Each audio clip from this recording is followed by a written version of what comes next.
All right, it is Monday morning at 11-ish Mountain Time, so that means that it is time yet again for another exciting episode of This Week in Space. Thank you all for joining me today. My name is Jonah Emerson Bell. I'm a astrologer, tarot reader, licensed mental health counselor. And yeah, I like to come here every Monday morning, with sometimes the exception of when I'm traveling, to give you your weekly astro weather forecast. Um, I'm a little haggard this morning. I just had the great honor and fortune to be at the Living Astrology Conference, which took place in Santa Fe. So I was at that all weekend long, volunteering, helping out, and checking out some amazing talks. And I want to give a big shout out to Jason Hawley for putting that together. It was a pretty amazing experience. And wonderful presenters, excellent talks, really good community. So yeah, big thank you to Jason Hawley and everybody who participated in that event. Needless to say, I've been going pretty full tilt for the past couple of days and have not had a ton of time to prepare your weekly forecast, but we're going to do the best we can with what we got. So, yeah, sit down, relax, and let's start talking about this week in space. Oh, also, big shout out to one of the listeners who found me some Club Mate, and I really appreciate that. I feel so seen and cared for. This is my favorite beverage in the world. So thank you very much for the person who brought that to me. I really appreciate it. All right. Without further ado, let's get all up in this week in space. So we're looking at the astro weather for October the 6th through October the 12th. Um, let's see here. Starting off today, Monday, October the 6th, we got a full moon in Aries that's occurring at 14 degrees and 8 arc minutes of that cardinal fire sign. And what's up, Jackie? What's up, my new friend? This full moon will be occurring at 8:47 in the PM Pacific time, making that 11:47 in the PM on the East Coast of the United States. Oh, also before I jump into it, usually on my Patreon, I do a tarot reading for the full moon. I will hopefully be getting that out today. At the very latest, it'll be out tomorrow, and I apologize for the delay, but life happens. So if you're on the Patreon, sit tight. I will get that to you, I promise. And yeah. Anyway, so we got this full moon in Aries. This is the first lunation occurring after the eclipse, the last eclipse, which was on September the 21st. That was a South Node eclipse at the very spooky old anaretic degree of Virgo. And so this is the first lunation after eclipse season, which I kind of feel like the full or new moon before and after eclipse season sort of like bookends them. And so in my mind, we are kind of like on the other side of the eclipse portal. And one of the moon's roles is as a mirror. So this gives us the opportunity to kind of reflect back on what was occurring, what was going down during the eclipse season. The moon reflects the sun's light, and it helps us to reflect each other or mirror each other, right? To mirror each other's emotions and experiences. And it also, on an internal level, allows us to reflect on our past experiences. So, the seed of this Aries full moon that we're experiencing this evening was planted at the new moon lunar eclipse at 29 degrees of Virgo, which again happened on September the 21st. And so this moon may show us or reflect some of the things that have grown during that eclipse season, or the seeds that were planted during this past new moon solar eclipse. And we can consider the kind of movement forward from the eclipse portal and how that might be going. And it can allow us some space to reflect back on what was surfacing during the eclipses. You know, what got churned up, what kind of came to the surface, maybe some of the learnings that we experienced about ourselves or about the world, what we might have been called to grab onto, or what we were asked to let go of. And this full moon provides a point of reflection where we can look back over the uh, past month or so, right? And that eclipse portal, or even the past 6 months from when the nodes went into the Virgo Pisces axis and these eclipses started popping off, and kind of reflect on these questions or whatever questions might be arising for you at this time. And so this might not be like the place of integration where it all like kind of comes together, but just a place of noticing.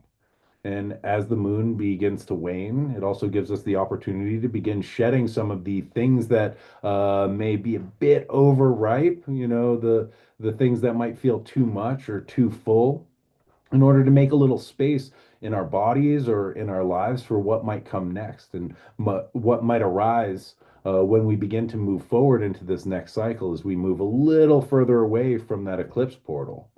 Um, and this is also the first full moon after the fall equinox. And as the sun moved into Libra, we begin to move into the darker time of the year in the northern hemisphere. So each day, little by little, we're losing a little bit more light. And as we move into the darker half of the year, there's sort of a shedding and a letting go that occurs.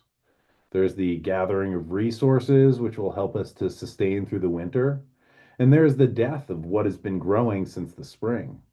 And this is the part of the cycle, right, where we are moving into more inward space and into the darkness, right, where we are kind of looking for connection and a gathering in of the resources that can help sustain us. And so across the zodiac, right, we have the sign of Aries and this full moon in Aries. Aries is the first sign of spring that reminds us of the potential for new growth that exists, even as the outside world is beginning to shed and turn inward and enter into the decay part of the cycle. And so the Aries full moon asks us to remember that drive to move outward, to grow, to fight, to live, and to claim space, even in the times that we are turning inward. And Aries, I like to think about Aries as this little sprout that's kind of fighting its way to the surface and using all of this energy to break through the Earth's crust to announce itself and to claim space. And so, how does this energy operate within us as we move into a kind of less external time, and as the sun's light begins to lessen each day? And we can consider or reflect upon that fire that the fires in Aries, right, that are asking to be kindled within ourselves and can provide the spirit to help us germinate and grow the parts of us that may have been kind of shaken awake during the eclipse portal. I feel like Aries kind of wants to explore and conquer, right? It's got this I am here energy and wants to run out into the world and check things out and sort of like struggle with them to get to know them.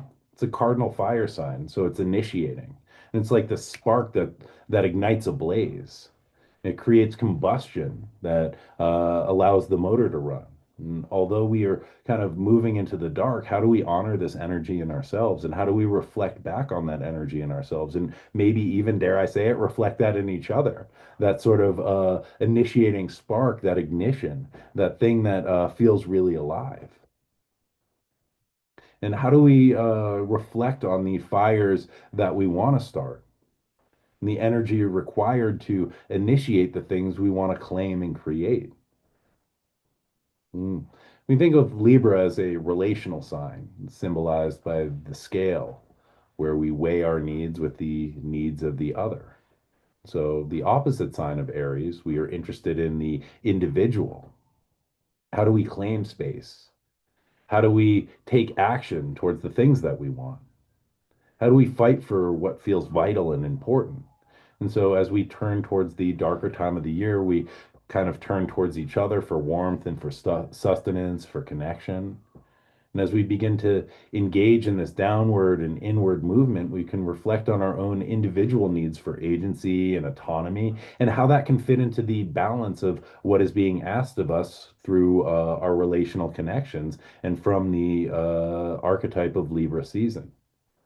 And so this full moon is a time of reflecting on that self-other dynamic and recognize that these don't need to be in opposition necessarily, right? But we can find ways of honoring both of these points of connection and relationality and the needs of the other while maintaining and exploring our individual sense of self, our desires, and the fires that are being sparked or kindled within us, and really honoring those places that feel really alive without needing to kick out, other people's needs, right? We can hold both the spark that is igniting in ourselves and also balance that by the reflection from other people and the ways that that spark can come to light and to come into life and come into the world in a relational container. So on Tuesday, October the 7th, we have Mercury in Scorpio squaring Pluto in Aquarius at 1 degree and 22 arc minutes. So squares happen between the same mode. So we have Mercury and Pluto both in fixed signs. So they're kind of like holding on, they're sustaining. On Monday morning, the 6th, Mercury entered into the fixed water sign of Scorpio. And as soon as they enter into that sign, they are coming into this square with Pluto. And in this sign of Scorpio, Mercury is kind of looking to dig into the depths, to get to the bottom of things, and to know things from the inside out. They're kind of a detective who's following these threads wherever they lead and kind of making up stories, picking up the clues, and trying to really like get to the bottom of the mystery. And so, square is a tense aspect where planets tend to be at cross purposes. However, Mercury and Pluto have a bit of a kinship. With Mercury and Scorpio, there is this real curiosity about the depths, which Pluto tends to welcome. And Mercury and Pluto share a winged helmet of invisibility. And this helmet was forged for Pluto by the Cyclopses during the Titanomachy, or the War with the Titans. But Mercury is often depicted wearing it, and sometimes they loan it out to heroes like Perseus to help them to accomplish their heroic deeds. Anyway, even though Mercury and Pluto share this magic hat, I think it functions very differently in each one of their cares. Right. So for Mercury, the winged hat of invisibility kind of manifests as our thought processes, right? All of our winged thoughts that are flying all over the place, the invisible electrical signals firing off in our brains and our neurons whirling about in our heads. However, these thoughts are all invisible and they stay invisible in the unseen world until we are inspired to act and a thought becomes manifest through movement or action. And so for Pluto, I think the helmet of invisibility operates more like the unconscious, the kind of deep subterranean force that moves the earth, that pushes the roots of mighty trees, that shifts tectonic plates. This is the inner world of desires and shadows and shades and fears and urges that operate below the surface in the invisible realm of the psyche, sort of like the wind, right? It doesn't have any form. We only see its manifestation when it blows through the trees and shakes the leaves. And so these two modes of the invisible are kind of coming into a tense aspect, right? The intellectual or cognitive invisible of our thought processes, and the subterranean invisible of the unconscious, of the maybe denied or suppressed or unnoticed desires or urges, or the parts of ourselves that we have shoved away, or the kind of secret parts of the self that don't really have access to the conscious mind. And, I think this tension between Mercury and Pluto here, Mercury really wants to know. And I think Pluto kind of defies knowing, or the cognitive mind wants to know, and the unconscious really defies knowing. And so, in this tension, who's going to go first? Who's going to lead? Who's going to wear the hat? Who's going to follow? And, if one of them is wearing the hat, who is the one that's reaching for it that wants to borrow it in this moment? And, in this tension, in this square, and I think that squares are looking for integration. They're looking for that place where they can work together and support each other and ultimately support us. But I don't think it's about like getting them on the same page and getting Mercury and Pluto to, totally figure it all out and be flattened into the same thing. I think it maybe more about how can we allow space for both of them to express their inner urges and cognitive processes simultaneously. How can we create enough space in ourselves or in our lives for both of these things to be present simultaneously? That we can be with the unknowable depths and the part of ourselves that is constantly making up stories about what is going on and trying to make sense of the world. Right? And Pluto is stuck in Hades, and it rarely emerges except for to pull us under into the unconscious world of the shadows, which is not the most comfortable thing in the world. However, Pluto will send up tendrils and signals and signposts, little flowers like the narcissus that Persephone picks, which opens up access to the underworld and ultimately access to power. But usually, if we are not sort of noticing the signs and signals, or even when we do, it gives us a little bit of access to descend into the underworld and to meet Pluto and gather their riches.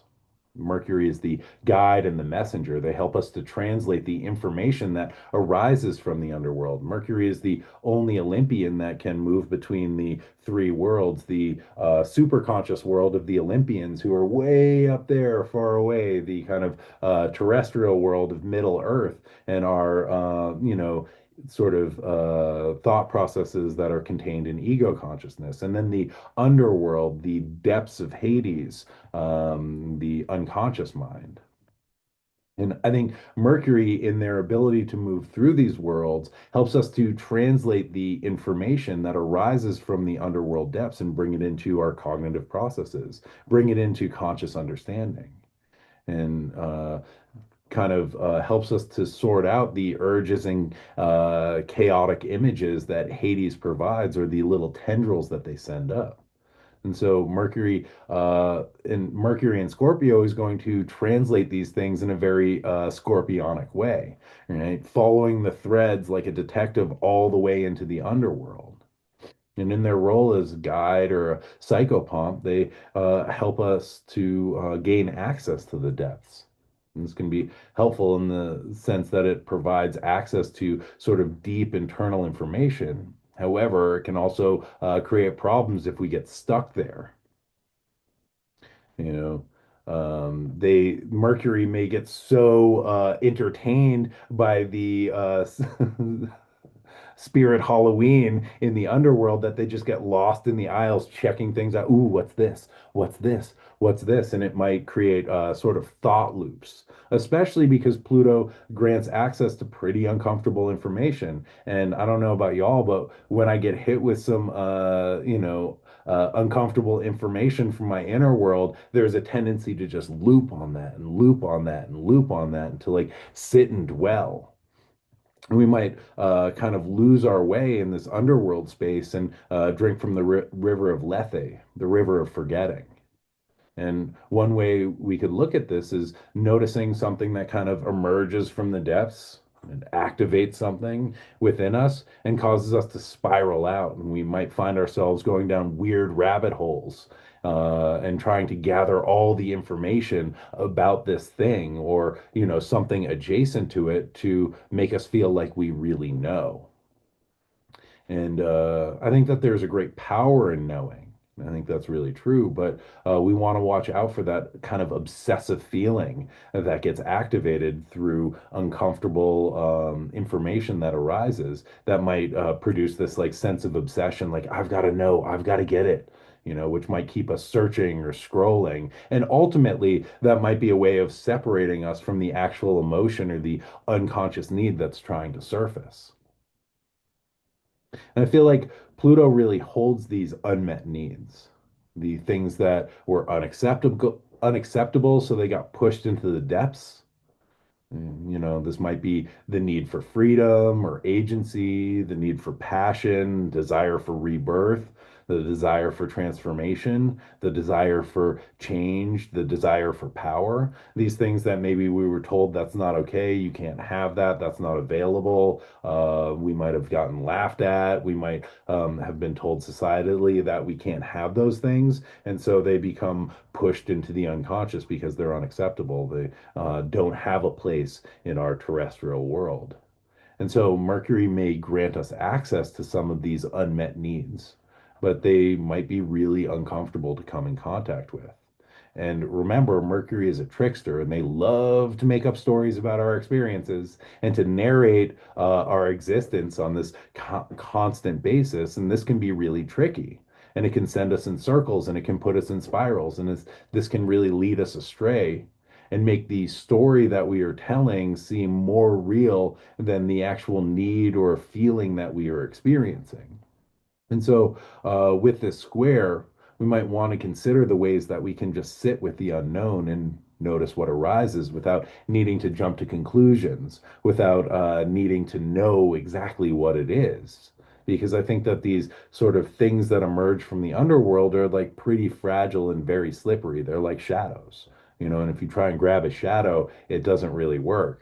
And I don't even know if sewing your shadow to your foot, like Peter Pan tries, will work either, you know? And to really think about, is it possible to create space just to be with this and not need to know, not need to jump to conclusions, not need to make a story about it, and to really literalize it? Can we just sit with the image? Can we be with this image, whatever that might be, without having to kind of contain it or hold it or grasp onto it? Um, because the underworld and the unconscious are ultimately unknowable. And maybe we can employ another mercurial word, which is curiosity. Mercury loves curiosity, and I think that's one of the things that helps to lead us into the underworld. Oh, what is this? What happens if I pull on this thread? What's underneath this? What happens if I turn over this rock? Ooh, look at what's living under there, And if we can stay in this sense of curiosity, be curious about, oh, what is this thing that's emerging? What is this uncomfortable feeling? What does that feel like? Why is this uncomfortable? What is the feeling of discomfort here? And really be in that curiosity and allow that to unfold and present itself without us really needing to fix it in stories or make it fit into how we think our life is supposed to be or what this is supposed to be. Oh, I have this image arise in me of this thing, and so I need to fit that into this framework that I'm working in so that it makes sense. Can it be okay that it doesn't make sense? And maybe that is an invitation to practice this week. Mercury in their messenger role can also give us access to secrets and buried information that can emerge from the hidden places in the underworld. And, this might happen in the greater world of the news and the political sphere where sort of things that have been buried or secrets sort of come to light. Also might happen in our internal world or our relational systems or our family systems. And, uncovering hidden truths or secrets may not always be the most comfortable thing. Secrets are kept secret for a reason. And mostly they are kept secret to try and protect. And that's great, and I think it's also great to know, but that tension between needing to know, needing to find out, and the places where we may not be ready for the information drop that might kind of shake our foundation a little bit. And so this might be a time to keep an eye out for hidden information that comes to light around the early part of the week, and secrets might be illuminated in the glow of the Aries full moon as Mercury meets up with the Lord of the Underworld in this tense aspect. And also, you might want to think about the ways that you can resource yourself in case you get some uncomfortable information that then you need to sit with. And if you need to sit with it, how can you just be with it instead of, having to narrate it or edit it so that it fits into a pre-existing worldview? Can that help to shift the worldview a little bit? And how do we adapt to that? And what are the resources that we are able to gather around ourselves that allow us the resilience to adapt with whatever might be emerging, whether it's uncovered secrets or just information that comes up from the underworld of ourselves? Which brings us to Wednesday, October the 8th. On Wednesday, the 8th, we have Venus in Virgo sextile to Jupiter in Cancer. So this is going on at 23 degrees and 18 arc minutes. And Venus has been kind of going through it lately. They're in the sign of their fall, Virgo. And last Saturday, they were conjunct the south node of the moon. And this coming Saturday, they will be opposite Saturn. And so this is not a great time for Venus. They're kind of under-resourced in the sign of their fall. And one of the ways that Austin Coppock talks about planet in its fall is that its sort of attributes or benefits are kind of used against it. So, Venus's, creativity and desire for relationship, desire for pleasure and joy gets sort of used against it in Virgo, where, relationship can feel like, oh, this isn't good enough, or like this isn't checking all the boxes, our creative processes. We can get like way too detail oriented or self-critical, things like this. And so Venus is having a hard time, especially, contacting conjunct malefic like the South Node. And I think that the nodes are kind of malefic just by their nature. And the South Node is a difficult place of release and letting go and loss and creates sorrow, especially around Venusian things like love and connection and beauty. The loss of these things is painful and creates sorrow. And then later on in the week, and we'll get to this in a minute, the opposition to Saturn, where, Venus's desire comes face to face with the hard edges of Saturnian reality, and the need for structure and the sort of lead weight of Saturnian pressure. However, on Wednesday, Wednesday the 8th, Venus gets a little bit of a reprieve as they come into this nice supportive sextile with Jupiter, who is exalted in Cancer. And so lately, I've been thinking about Jupiter in Cancer in relationship to the goddess Hestia, who's the Greek goddess of the hearth. And Hestia is known by the Roman name of Vesta, which is one of the asteroids. And right now, just in the context of this, I'm talking about Hestia as a archetype and not as just like the general archetype of Hestia, not as the specific asteroid of Vesta. And Hestia is this idea of home and hearth, which functions like the hearth or the fireplace functions like the center of the home, where people gather at night to tell stories to each other and to share meals. And traditionally, Hestia's offering was the family meal, where folks would gather, sit around, share food, share stories, share connections, share warmth. With Jupiter, the planet of wisdom and expansion in the sign of Cancer, which deals with the family system, but also the sort of clan or tribe or the group of people that we travel with. You this idea of kind of calling back to the central fire of the hearth in the home. Mm. We can notice where the hearth is in our communities, in our friend groups, in our families, in our actual home. And most importantly, we can notice where this hearth exists in ourselves and how we access this hearth. And we can consider how we tend the fires that have been kindled there, right? The place that we can always return to, that sort of central fire in the core of the self that we can always return to, like the fire in the home that we can go to and tend and kindle each night. And yeah, I wanted to read this quote from James Hillman in this essay that he wrote called Hermetic Intoxication, where he talks about Mercury and Hestia. And so he says, in other words, first one must be focused, at home in oneself, present here and now. Focus, our word in English for the concentrated attention, the interest that warms to life all that comes within its radius, originates from the Latin word for hearth, and hearth was Hestia. The place where the home fire's glow was Hestia. This focus was not her symbol, it was Hestia herself. And this idea of focus, where do we put our focus? Where do we put our attention? He goes on to say that Hestia's focused intensity and warm interest that we call attentive consciousness. And I love this idea. Where is that focus in ourselves, in our lives? Where is that focus in our community? Where is this warm interest, and how do we share that with others? How do we share that with ourselves?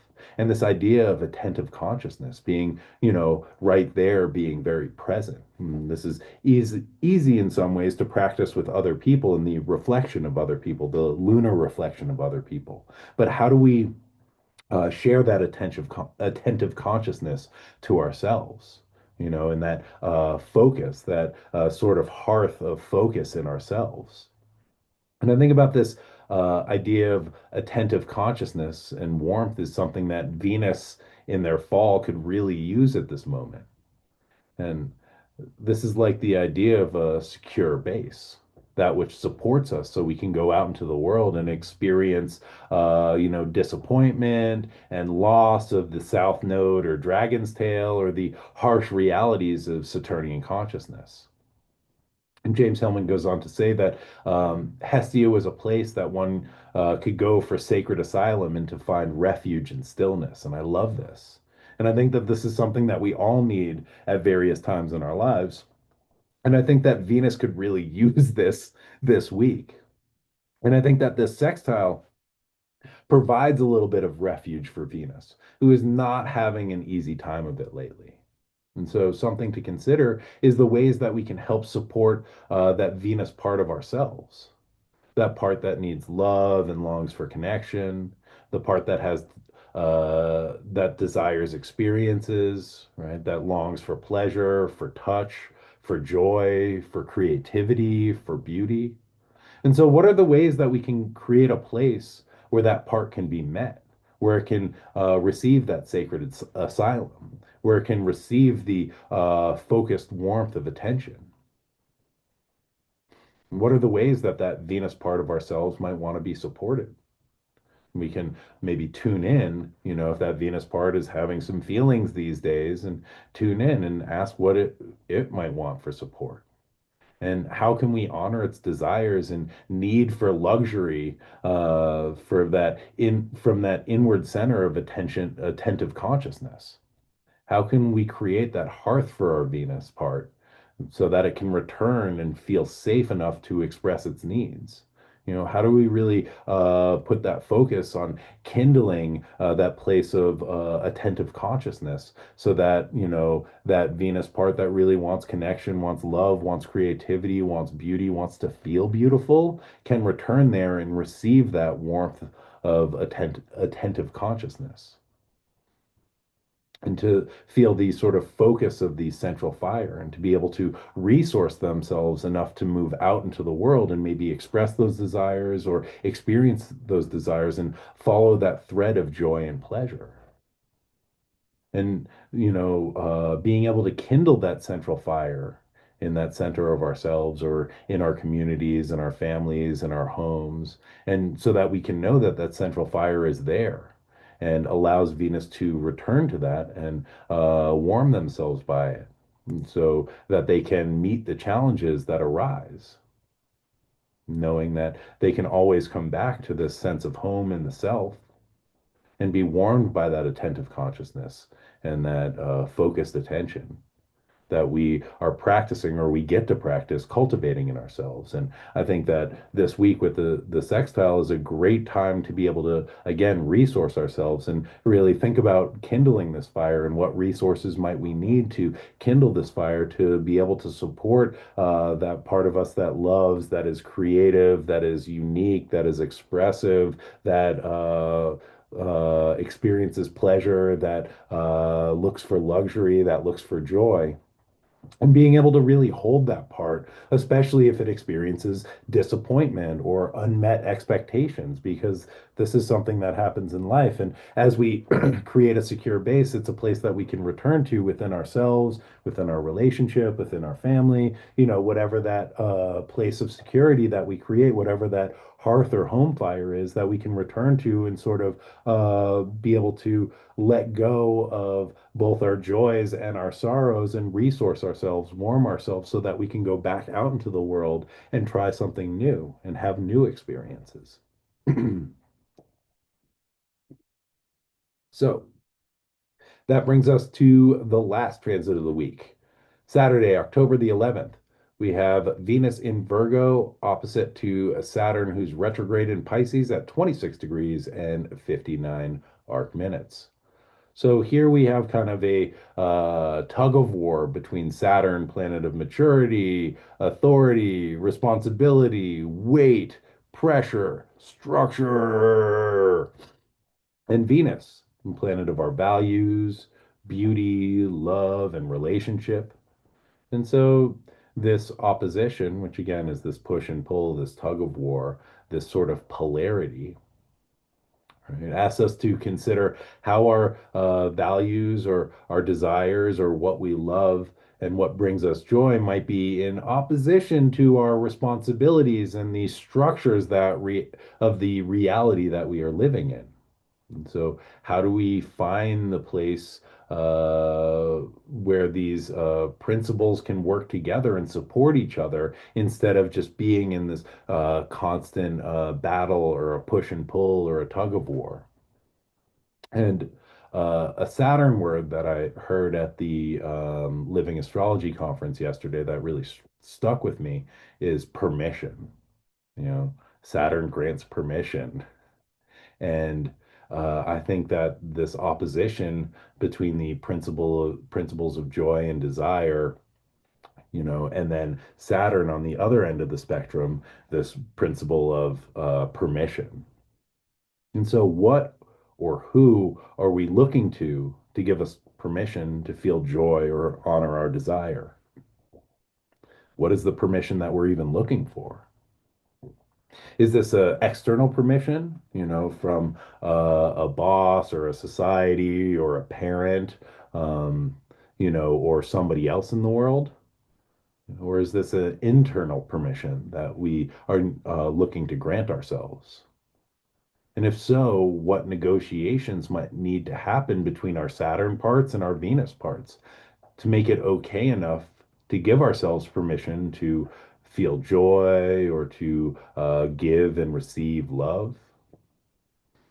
Again, are we seeking for some sort of external permission, somebody to give us the green light to love or to luxuriate or to create something, to be creative or to experience joy? And again, Venus is in their fall in Virgo, and so there can be an extra critical layer to this. Oh, I'm not good enough. Is this good enough? Tell me that this is good enough.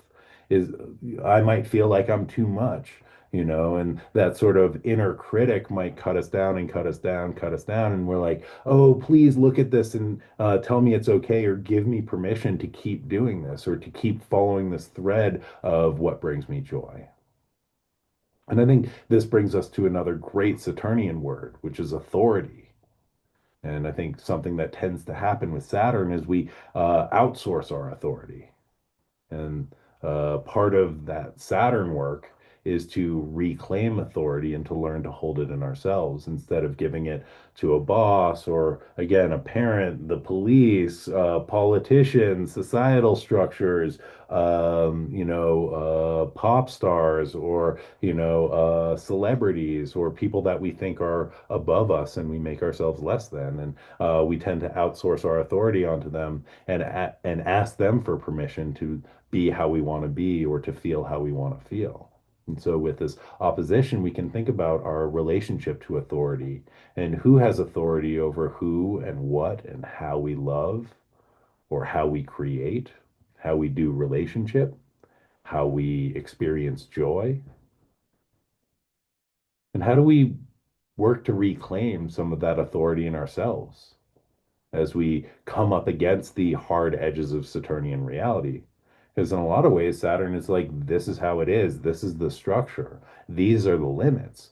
And so within those limitations, given the conditions that we are in, whatever those might be, how do we find that place of agency, and how do we notice, okay, like I have given my authority over to this other person or this other system to tell me that it's okay or not okay, to give me permission to do what feels good.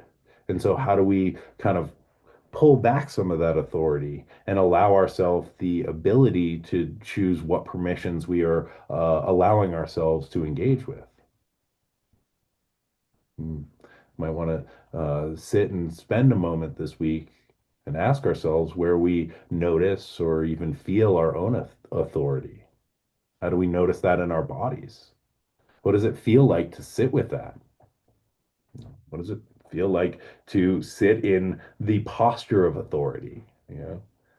Feels uncomfortable. It feels uncomfortable to me. I don't know about y'all. Really ask ourselves, what does it feel to sit with that? And can I sit with that just a little bit longer? Can I cultivate that inner sense of authority? Where are the places where we may notice authority in our lives, in the present or in the past? And that can give us an idea of what it feels like to sort of be with authority or reclaim that. Maybe we would like a bit more of that. But to access more of that, we got to know what it feels like. We got to actually know what it is, because I think that all of us are so trained to hand that authority over from a very young age. And I think that this is part of the Saturn journey. And this is part of the Saturn return, is learning to claw back some of that authority from parents and teachers and whatever societal structures, we've been told that they are the boss of us, but nobody puts baby in a corner. You know what I'm saying?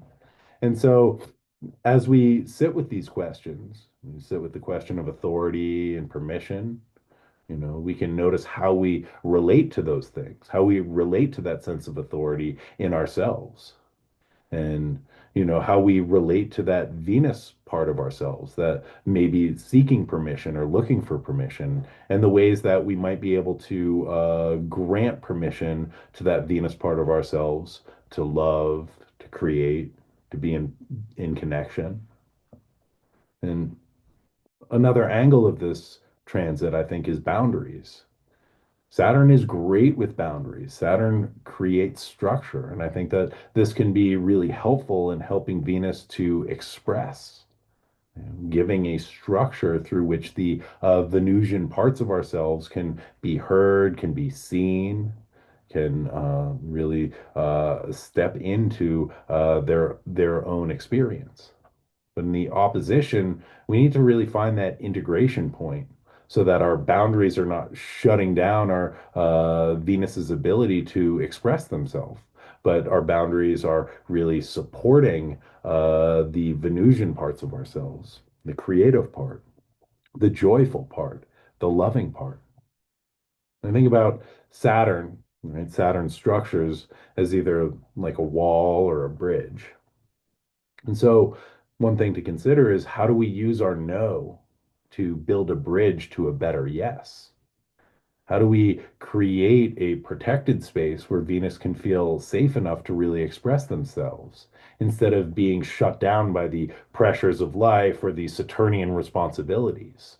And how can Saturn create a good structure to hold Venus so it doesn't run wild and kind of lose themselves in enjoyment of all the things sensual, which sounds really great, but if you overdo it and then you still have to wake up on Monday morning for something like a weekly astrology forecast, that's a responsibility or a commitment, that we want to honor. I think it's really important to show up for our commitments and honor our responsibilities. And this creates a very healthy structure for life. And so how do we experience the Venusian joy without it like running wild and taking us down so that we are still able to maintain the structures that we have been creating for ourselves to do the longer term work because Saturn wants to create something that is long lasting. And that requires dedication, that requires commitment. And I think that these are parts of the maturation process. And, Venus sextile Jupiter might be like, yo, I've had enough. I want to let off some steam. I want to have some fun. Like I was just stripped down of like everything that felt enjoyable. And now I want to fill my tank. I want to go dancing all night. I want to like blow all this money so I can have nice things to make me feel better. And then, we wake up Monday morning back in the cold, harsh light of Saturnian reality. And it's like, oh man.